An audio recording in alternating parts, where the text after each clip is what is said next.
Halo semua, kembali lagi ke channel saya, Ladang Alam. Kali ini saya membahas tentang pembahasan yang sama, yaitu tuduhan bahwa kisah Yesus adalah copycat dewa-dewa dari agama kuno.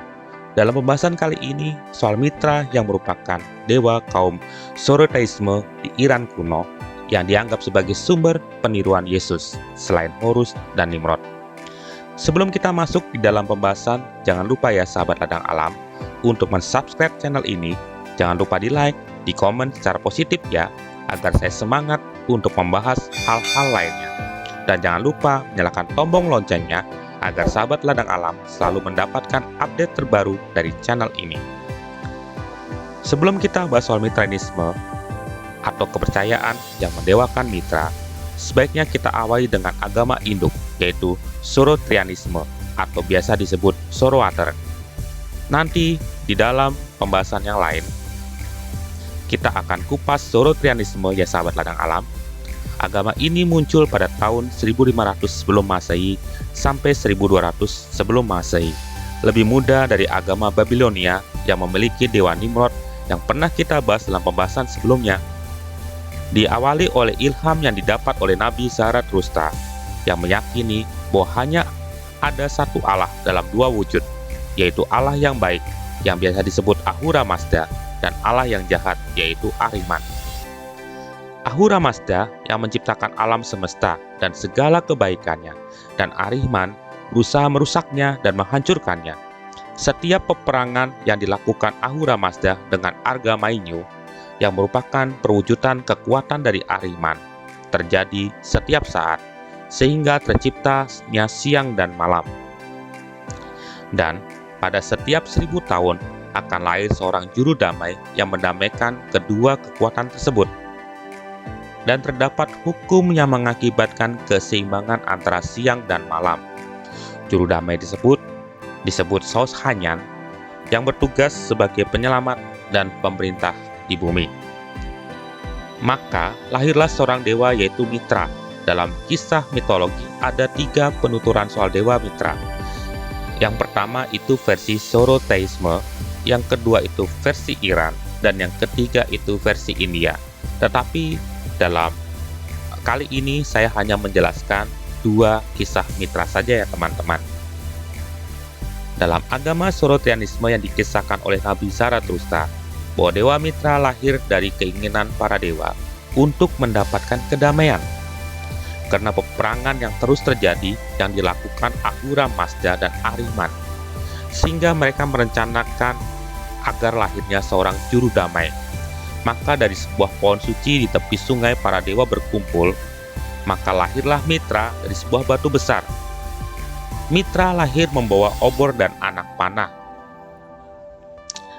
Kisah kelahiran Mitra ini mirip dengan kisah kelahiran Kerasakti atau Sungkokong ya teman-teman, yang lahir di sebuah batu. Karena lahir dari sebuah batu, maka Mitra kadang disebut sebagai anak bumi, dan suatu saat nanti Mitra akan melontarkan anak panahnya untuk menghapus semua kehausan di bumi. Dalam versi Iran ini, Mitra lahir berkisar antara bulan Oktober dan November.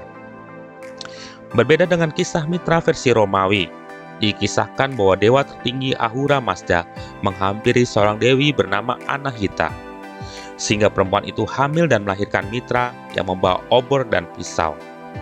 Jika pada kisah Mitra versi Iran dikisahkan Mitra membawa obor dan anak panah, namun dalam versi Romawi, Mitra dikisahkan membawa obor dan pisau. Dan dalam versi Romawi ini, Mitra lahir pada tanggal 25 Desember.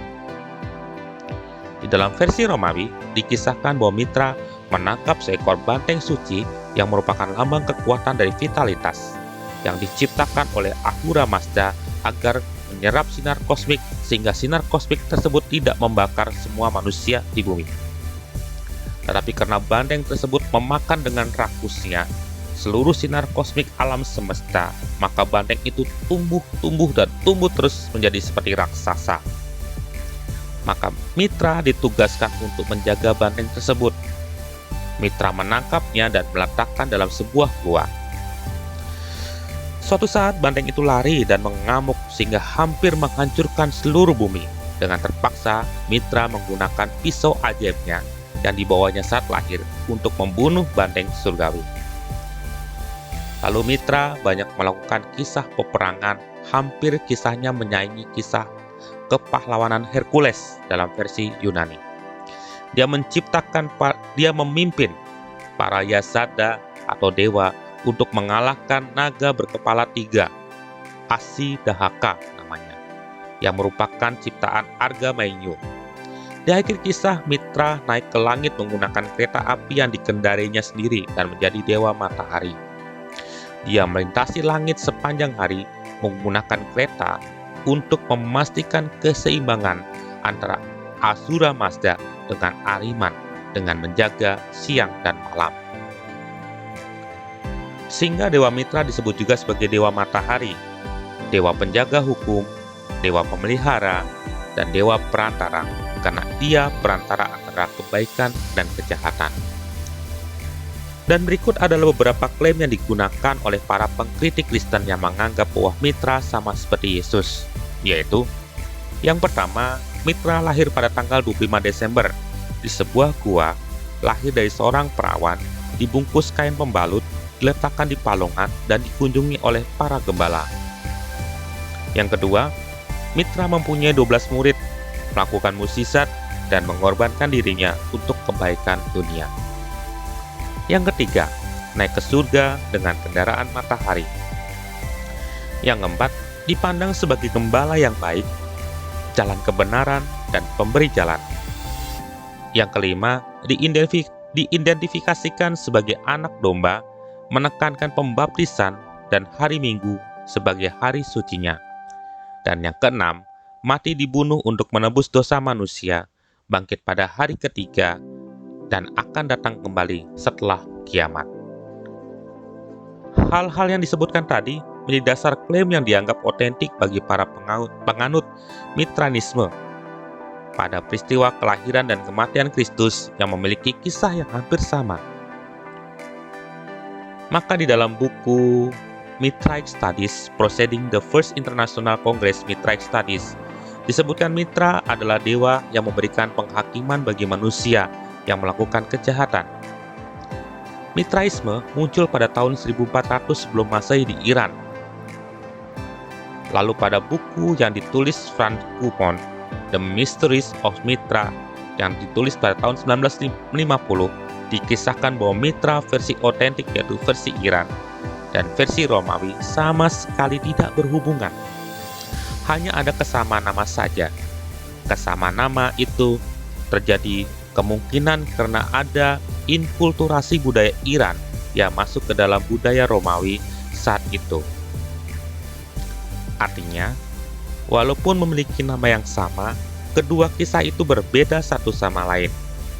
Mitra versi Romawi baru ada di sekitar abad pertama. Di dalam bukunya David Ulensi yang ditulis pada tahun 1991 yang berjudul The Origin of Mitra's Mystery, menuliskan bahwa laporan seorang ahli sejarah bernama Plutarch mencatat tentang ritual Mitra atau agama Mitraisme yang dilakukan secara rahasia oleh para bajak laut. Dan Mitraisme ini baru populer menjadi agama pada abad ketiga Masehi. Kisah pengorbanan banteng hanya dilakukan oleh Mitra versi Romawi, sedangkan dalam Mitra versi Iran tidak ada. David juga mengatakan tidak ada kesamaan ikonografi yang tercatat antara Mitra Iran dengan Mitra Romawi seperti kisah pembunuhan banteng di dalam gua. Sementara di dalam Mitra Iran kisah itu tidak tercatat. Maka pada Kongres pertama Mithraic Study tahun 1975 mengambil kesimpulan jika Mitra Romawi adalah agama ciptaan baru yang mengambil kisah Mitra dari versi Iran, sehingga terkesan adalah agama kuno peninggalan leluhur, padahal sama sekali tidak berhubungan. Pada Britannica Encyclopedia yang terbit pada tahun 2003 dituliskan bahwa agama Mitra baru tumbuh di abad ketiga dan keempat Masehi dan merupakan rival bagi agama Kristen itu sendiri, yang juga tumbuh pada abad yang sama, teman-teman. Franz Cumont mencatat juga bahwa puncak agama Mitra terjadi setelah Alkitab dibukukan oleh Santo Agustinus. maka menjawab klaim-klaim yang dilakukan mitraisme sebagai berikut. Yang pertama, klien mitra tanggal 25 Desember dalam pembahasan saya di video sebelumnya tentang Nimrod. Saya pernah menjelaskan jika perayaan Natal sebagai hari besar umat Kristen sudah dilakukan sejak abad pertama dan dicatat oleh Paus Teleporus. Perayaan tersebut diklaim milik mitra Romawi. Jika versi Iran, maka mitra lahir berkisar bulan Oktober sampai November. Mitra Romawi jelas mencontek tradisi yang sudah dilakukan oleh pengikut Kristus, karena mitra Romawi baru ada di abad kedua, jadi setelah agama Kristen berkembang. Tetapi memang saat agama Kristen disahkan menjadi agama negara oleh Kaisar Konstantin pada tahun 313 Masehi, perayaan Natal pun disahkan oleh Paus Julius pada tahun 450 Masehi, yang memang bertepatan dengan perayaan Saturnalis, yaitu titik balik matahari di musim dingin. Yang kedua, mitra sebagai perantara yang ditunggu. Konsep ini berbeda dengan konsep tentang juru selamat. Yesus memang menjadi perantara bagi umat manusia kepada Allah, menjadi jembatan penyelamatan. Sedangkan mitra adalah pengantara antara Ahura Mazda, si dewa baik, dengan Ahriman, si dewa jahat. Yang ketiga, mitra lahir dari perawan di dalam gua dan diletakkan di palungan, dikunjungi oleh gembala. Dalam versi Iran justru mitra ini dilahirkan dari batu. Tetapi dalam versi Romawi, justru ibunya, si Dewi Anahita itu tidak perawan, karena dihampiri oleh Ahura Mazda.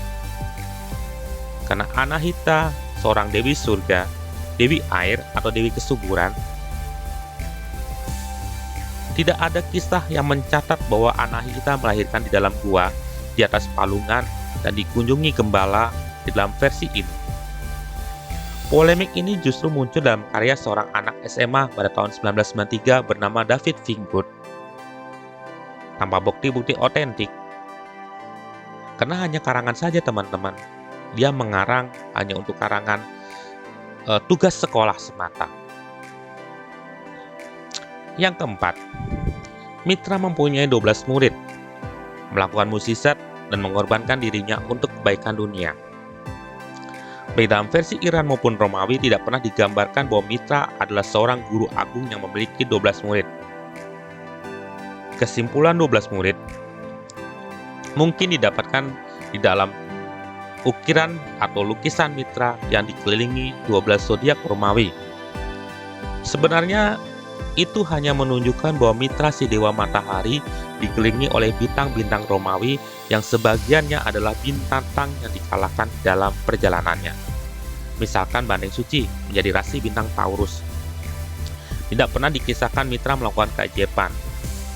Pengorbanan mitra untuk dunia hanya dikisahkan di dalam versi Romawi untuk menunjukkan sisi kepahlawanan mitra yang sama seperti Hercules di dalam budaya Yunani. Yang kelima, dipandang sebagai gembala yang baik si mitra ini di dalam versi Romawi karena mitra menggambarkan banteng suci dan memberi jalan kebenaran. Nah, dia dianggap sebagai dewa matahari. Karena dia sebagai dewa matahari, manusia bisa melihat jalan karena ada terang dari matahari, maka mitra dianggap sebagai dewa kebenaran. Ini sebagai cerita rakyat yang menjadi mitos sehari-hari pada saat itu. Sama seperti kalau kita menganggap ayam jantan yang menyebabkan matahari terbit. Padahal ini adalah pandangan yang terlalu naif. Karena tanpa ayam berkokok pun, matahari tetap terbit kan teman-teman. Yang keenam, dipandang sebagai anak domba dan menekankan pembaptisan untuk penyelamatan. Ini pun klaim tanpa bukti yang konkret karena hanya berdasarkan cerita fiksi tugas sekolah si David Wingwood. Yang ketujuh, tentang mitra mati dibunuh untuk menebus dosa manusia dan bangkit pada hari ketiga. Menurut Richard Gordon Aldershot, di dalam bukunya Image and Value in the Greco-Roman World tahun 1996, tidak ada referensi ikonologi yang mengisahkan mitra mati terbunuh, dikuburkan, dan dibangkitkan kembali di hari ketiga. Baik dalam versi Iran maupun versi Romawi, tidak ada bukti-bukti baik dalam catatan maupun prasasti-prasasti. Bahkan, di dalam versi Romawi, Mitra itu sangat pantang dimatikan karena dia seorang dewa. Karena kematian menjadi lambang kekalahan dan ketidakberdayaan menurut budaya Romawi saat itu. Yang ke-8, Mitra naik ke surga dengan kereta perangnya. Versi ini pun baru muncul pada tahun 272 Masehi, yang artinya meniru kisah Yesus yang naik ke surga yang diberitakan oleh murid-muridnya. Ernest Renan mengisahkan kisah Mitra versi Romawi diciptakan untuk meredam pertumbuhan gereja Kristen saat itu. Dengan mengambil sosok Mitra versi kunonya Iran dan menjadi tokoh Romawi dan menyebarkan hoax bahwa seakan-akan kelahiran dan kematian Yesus Kristus meniru kisah Mitra Romawi. Padahal sebenarnya sebaliknya, agama Mitraisme yang meniru agama Kristen. So, sahabat ladang alam, demikian pembahasan soal Dewa Mitra. Terima kasih bagi yang sudah mengikutinya hingga akhir cerita. Tolong tetap support ya teman-teman, bagikan video ini ke sahabat-sahabat ladang alam yang lain, dan supaya semakin banyak orang yang tahu tentang tuduhan-tuduhan bagi gereja Kristen dan bagaimana kita menyangkalnya. Untuk pembahasan berikutnya, saya akan menceritakan satu hal yang lebih penting lagi, bagaimana Yesus dianggap sebagai Buddha, sambil menyambut Hari Raya Imlek di tahun 2021. Sampai ketemu lagi teman-teman. Bye.